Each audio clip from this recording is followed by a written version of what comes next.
Welcome to this video lecture on risk management in information security. Today, we are going to cover one of the most crucial aspects of cybersecurity, how organizations manage risks to protect their information.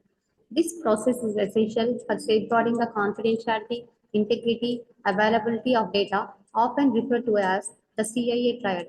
We will walk through the key concepts of risk management, discuss risk identification, risk assessment, control strategies, and the continuous monitoring of risk.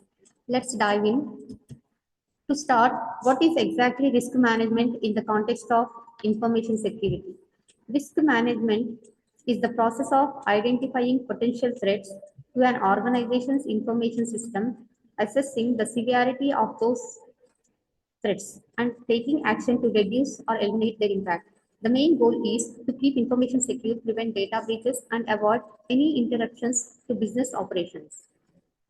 But why is it so important? Well, in today's digital age, data is an extremely valuable asset. A security breach can result in financial losses, damage to the company's reputation, non-compliance with regulations like GDPR and HIPAA, or even the complete shutdown of operations. A strong risk management plan is essential for any organization that wants to avoid these outcomes. Let's highlight some of the specific benefits of a risk management strategy. Financial protection. Effective risk management reduces the likelihood or costly security incidents, which can range from data breaches to system outages. Protecting reputation. In a world where data breaches make headlines, keeping customer information safe is crucial to maintaining trust. It can ensures compliance. Organizations need to follow various regulations such as GDPA, HIPAA, or industry-specific standards. Failure to do so can result in a hefty fines. Coming to the business continuity, risk management ensures that critical services can continue operating even in the event of a security incident. Business continuity planning is a key to long-term survival. Let's break down the risk management process into four main steps: risk identification, risk assessment, risk control, risk monitoring, and review. Coming to the risk identification, this is where we identify what can go wrong. Think of cyber attacks, insider threats, hardware failures, or even natural disaster like floods that could impact IT systems. We use tools like vulnerability scans or threat modeling to help identify risk. Coming to the risk assessment, after identifying the risk, we assess them. We need to determine how likely these risks are to occur and the potential impact they could have on the organization.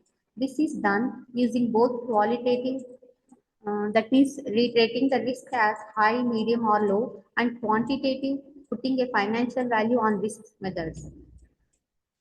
Coming to the risk control, this is where we take action.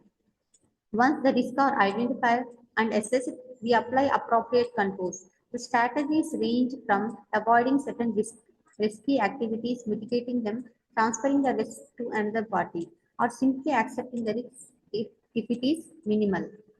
Risk monitoring and review. Finally, risk management is not a one-time activity. The landscape of threats is constantly evolving, so we need to continuously monitor for new risks and review the effectiveness of the controls we have put in place. It's an ongoing cycle. Focusing on the risk identification for a moment, this is perhaps one of the most critical steps in the process. When identifying risk, we need to think about all the potential sources. This could include cyber attacks like malware, phishing attempts, but also insider threats which often go overlooked. There could also be risks from hardware and software failures, human error, or external factors like natural disasters. These tools we use for risk identification include vulnerability scanning, which looks for weaknesses in system, and threat modeling, which helps us visualize how an attacker must exploit those weaknesses. Once risks are identified, we need to assess their potential impact. This is done through risk assessment.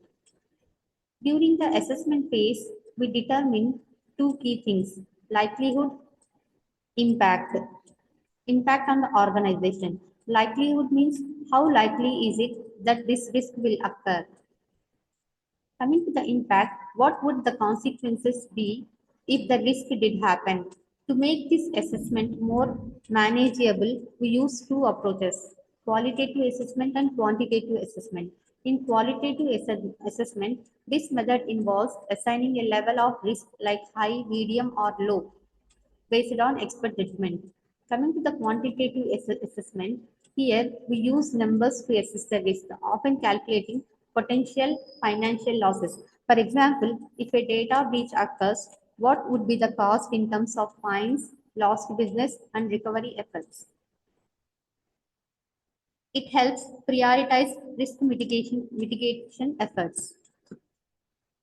Now that we know the risks and their potential impacts, it's time to decide how to control them. There are several risk control strategies we can use: risk avoidance, risk mitigation, risk transfer, and risk acceptance. Coming to the risk avoidance, this involves eliminating the risky activity altogether. For example, if a particular technology is too risky, you might decide not to use it at all. This risk mitigation. This strategy aims to reduce either the likelihood or the impact of a risk. For example, you can implement stronger encryption or multi-factor authentication to mitigate the risk of unauthorized access. Coming to the risk transfer, this is when you shift the risk to a third party, such as through insurance or outsourcing certain risks. Acceptance. Sometimes the risk is so minimal that it's more practical to accept it. For instance, if the cost of mitigating a risk is greater than the potential loss, it might be more efficient to accept the risk and deal with it if it happens.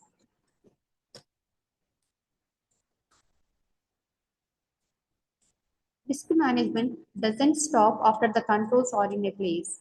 The environment is constantly changing. New vulnerabilities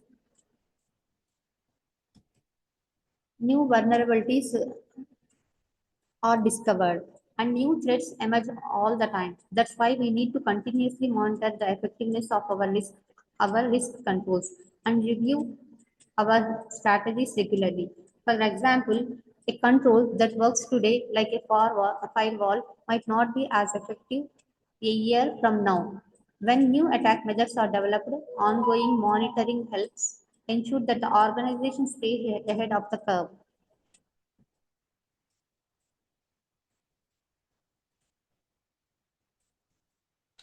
Coming to the risk monitoring and review, we regularly monitor risk and assess the effectiveness of the controls. We can adapt to evolving new threats and changes in technology or operations. Update the risk management strategy whenever it is required. These are the key factors for risk management success: alignment with the organization role, top management involvement, cross-departmental collaboration, dynamic and adaptable process. These are the challenges in risk management: identifying unknown, identifying unknown or emerging risk. As new technologies like the Internet of Things or cloud computing are adopted, new risks are also arise. Resource constraints. Resource constraints: organizations may not have the budget or personnel to fully mitigate the risk. Coming to the complexity, the more complex the IT environment, the harder it is to secure the every component. And we can balance the security and operational productivity. So these are the challenges in risk management. In conclusion, risk management is vital to protecting an organization's information security. However, there are always challenges: unknown or emerging risk, resource constraint, complexity. Despite of these challenges, having a solid risk management plan is essential for safeguarding digital assets and ensuring business continuity. I hope this video has given you a clear understanding of the importance of risk management in information security. Thank you for watching.